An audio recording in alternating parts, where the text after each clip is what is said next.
आज मैं यह कहानी सुनाने जा रही हूँ।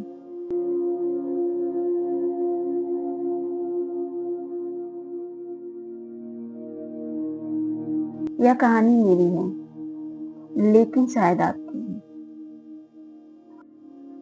मेरा नाम अनन्या है और मैं एक बिल्कुल साधारण सी लड़की हूँ। घर, परिवार, रोजमर्रा की जिंदगी। लेकिन कुछ बातें ऐसी होती हैं जो साधारण नहीं होती हैं, फिर भी हम उन्हें महसूस करते हैं। उस रात घर पूरी तरह शांत था। माँ पापा सो चुके थे। भाई के कमरे से हल्की सी सांसों की आवाज आ रही थी और मैं खिड़की के पास खड़ी आसमान को देख रही थी। घड़ी में समय था रात के 2:17। तभी मुझे किसी ने बहुत धीरे से पुकारा, अनन्या। उस आवाज में डर नहीं था, अपनापन था, प्यार था। मैंने पीछे मुड़कर देखा, कमरा खाली था। दिल तेज धड़क रहा था, लेकिन आंखों से आंसू बहने लगे। मुझे समझ नहीं आ रहा था कि मैं रो क्यों रही हूँ।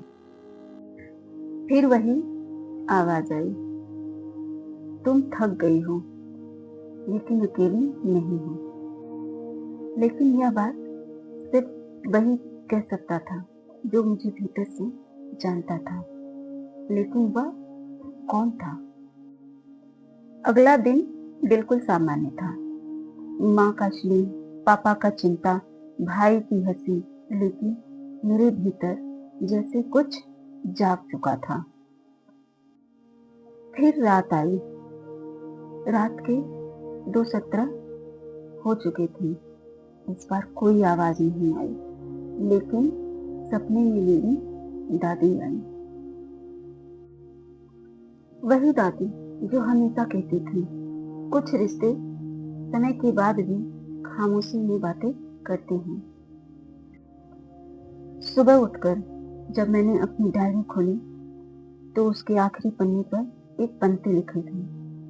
मेरे हाथ कांपने लगे, क्योंकि उसमें लिखा था, जो प्यार सच्चा होता है वह छोड़कर कभी नहीं जाता है। दादी को गए 7 साल हो चुके थे और उनकी घड़ी हमेशा रात के 2:17 पर रुक जाया करती थी। अगर कोई हमें खामोशी से संभाल रहा हो तो क्या हम उन्हें महसूस कर पाते हैं?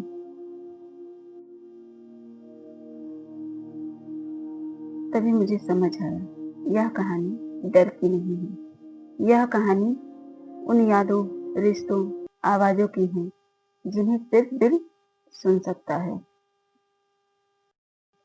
दूसरा एपिसोड देखने जरूर आना, क्योंकि खामोशी थोड़ा और बोलेगी।